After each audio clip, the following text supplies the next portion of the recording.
So there's a free will wave rippling through some of YouTube now. A couple of the circles that I am involved with, the Waterman was having a conversation with me in one of my videos. He then issued a video where he made a snippet of one of Dennett's lectures on free will. And I have a lot of problems with Dennett. That might not come to much surprise, but the issue of free will catches a lot of flack from even people who normally support Dennett. Dennett has a kind of a goofy way of trying to defend, I guess, compatibilism. And I don't get it. The first time I heard about Dennett, I was myself a hard determinist, didn't buy into free will or any of that. And I didn't hear that particular argument from Dennett. And had I would have probably, I don't know, I would have been just as annoyed with him as I think a lot of people are. Just reading through the comments anyway on that lecture.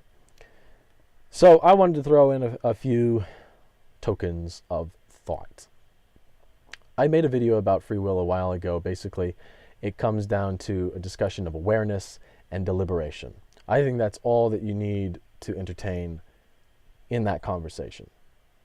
But that's my perspective, and that's certainly biased to be able to assimilate into my own worldview. A lot of people have a different posture.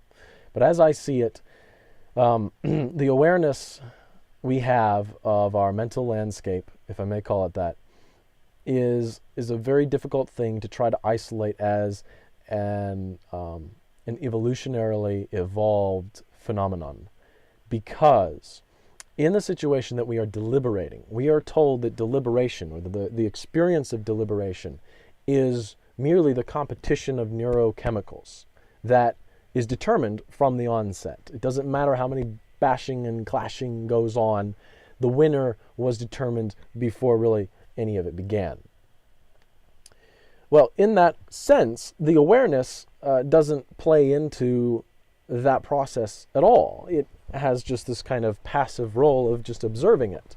And, what a poetic problem that is, that we live in this cage where we can see the madness going around us, but we can't actually affect it. The problem, though, is if we try to understand human awareness in a complete vacuum like that, we have no way for the awareness to become, to develop through evolution. That is to say, any kind of trait that's going to arise out of evolution is going to have some means of interacting with behavior to increase survivability. If you try to conceive of awareness in a vacuum, it's not going to participate in keeping the thing more survivable, the organism more survivable. And in that way, we can't say that, it's just an evolutionary thing, because it doesn't do anything.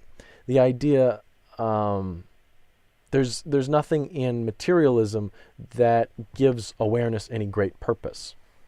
And I suppose that's why they call it a user's illusion, which itself is a problem, because an illusion to what? Something that is actually aware, right?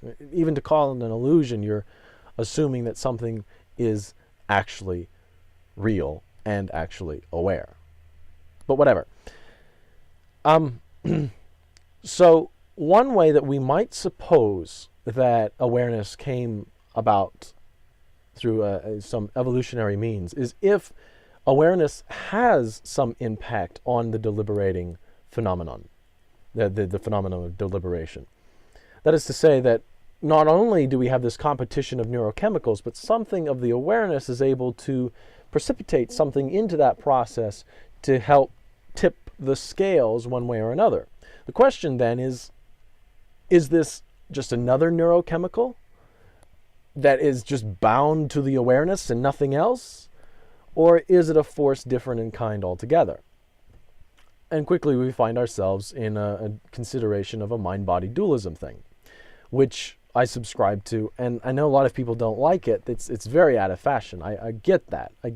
But the arguments against it are pretty naive, and I'll certainly do my best to respond to your arguments and comments, because I know you have them. But if we were to look at, there's an interesting book called Neuroplasticity and Awareness, I think.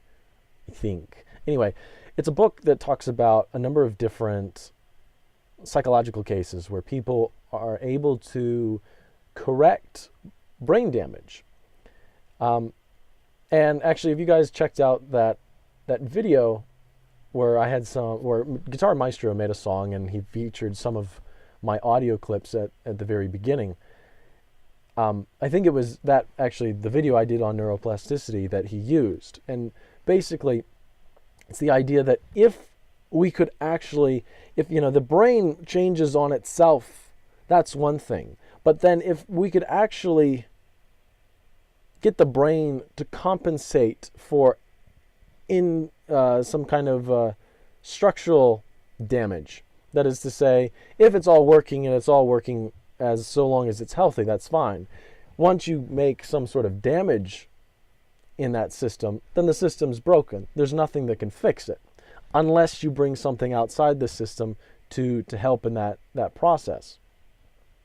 Even when we look at like very cutting edge technology of different machines and computers that can heal themselves, what essentially it's doing is relying on a program that is separate and distinct from the rest of the mechanics.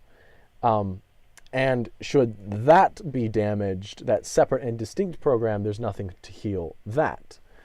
So to try to understand the process by which the brain heals or grows around damage is a very fascinating thing, because it all comes down to whether or not the person actively contemplates on the situation, is actively aware of the situation. If you're not aware of the situation, the brain damage is never dealt with. The brain continues to be damaged. If you are aware of it, the brain does not erase the damage, it rather compensates and grows around the damage. It's a fascinating thing.